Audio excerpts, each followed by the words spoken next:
இன்னைக்கு எனக்கு என் ஆளுக்கு என்ன சேலஞ்ச் அப்படின்னா 100 ரூபாய்க்கு ஷாப்பிங் பண்ணுற சேலஞ்சு. இந்த 100 ரூபாய்க்கு பொட்டிக்கடையில் அதிகம் ஸ்நாக்ஸ் வாங்க முடியுமா, இல்லை சூப்பர் மார்க்கெட்டில் அதிகம் ஸ்நாக்ஸ் வாங்க முடியுமா அப்படின்ற கம்பாரிசன் தான் இன்னைக்கு நான் என் ஆளும் ட்ரை பண்ணோம். நான் 100 ரூபாய் எடுத்துட்டு சூப்பர் மார்க்கெட் போயிட்டு எவ்வளோ ஸ்நாக்ஸ் வேணுமோ எல்லாத்தையும் வாங்கிட்டு வந்துட்டேன். யாரும் போயிட்டு 100 ரூபாய்க்கு எவ்வளோ ஸ்நாக்ஸ் வாங்க முடியுமோ பொட்டிக்கடையில் அவளும் வாங்கிட்டு வந்துட்டா. ஃபைனலி 2 பேரும் வீட்டுக்கு வந்து எல்லாத்தையும் கொட்டி எண்ணி பார்த்தா யார் அதிக ஸ்நாக்ஸ் வாங்கியிருக்கா அப்படின்னு நீங்களே பாருங்க. 20 ஐட்டம் வந்து பார்த்தீங்கன்னா பொட்டிக்கடையில் நம்மளால 100 ரூபாய்க்கு ஸ்நாக்ஸ் வாங்க முடிஞ்சுங்க. ஸோ சூப்பர் மார்க்கெட்டு வெறும் 10 தான் மேக்ஸிமம். இந்த 5 ரூபா இந்த லாலிபப் இதெல்லாம் இருந்ததுனால இவ்வளவு வந்துச்சு. இல்லைன்னு வச்சுங்க ஒரு 6-7 ஐட்டம் தான் வாங்க முடியும். பொட்டிகளில் நிறையா வாங்கலாம், அது ஒன்றும் பெரிய மேட்டர் கிடையாது.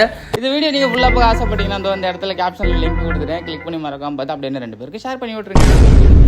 இன்னைக்கு எனக்கு என் ஆளுக்கு என்ன சேலஞ்ச் அப்படின்னா 100 ரூபாய்க்கு ஷாப்பிங் பண்ணுற சேலஞ்சு. இந்த 100 ரூபாய்க்கு பொட்டிக்கடையில் அதிகம் ஸ்நாக்ஸ் வாங்க முடியுமா, இல்லை சூப்பர் மார்க்கெட்டில் அதிகம் ஸ்நாக்ஸ் வாங்க முடியுமா அப்படின்ற கம்பாரிசன் தான் இன்னைக்கு நான் என் ஆளும் ட்ரை பண்ணோம்.